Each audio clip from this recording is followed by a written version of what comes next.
Apat na katao na kinabibilangan ng 2 anyos na bata sa Mandaue City, Cebu nalapnos matapos sumabog ang butane canister sa labas ng kanilang bahay. Ang detalye sa ulat ni Nico Sereno ng GMA Regional TV Balitang Bisdak. Naabutan pa ng news team ang dalawa sa mga biktima na kinabibilangan ng 2 anyos na bata sa Tingub Health Center.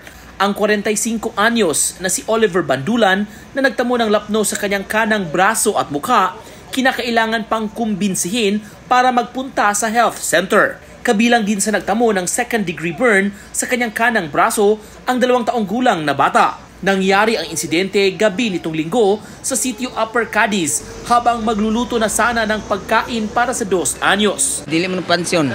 Ang pansyon siya, dili mo maon ba, dili mo ubos. Pag ubos ana dili man ubos, pugos niya butang kuan, pugos niya ana. Oh, then singliso kadung kalit magbuto. Naturo to yung leaking sa kato siya na ba yung leaking guro.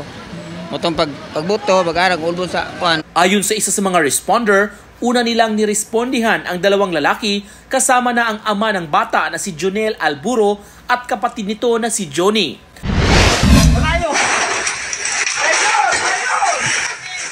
Naglalagablab na apoy at makapal na usok ang bumulabog sa mga residente ng barangay Bugtong na Pulo, Lipa City pasado 2:00 ng hapon kahapon. Mabilis umanong tinupok ng apoy ang 5 magkakatabing bahay sa lugar. Ayon sa BFP, naging pahirapan din daw ang pagpasok ng fire truck sa lugar dahil sa masikip na daan at ilang sagabal na gamit sa kalsada. Kaya pinaalis na sa mga residente ang mga nakaharang sa daan. Una ay dikit-dikit, pati yung malakas na hangin, kaya mas mabilis kumalat yung apoy.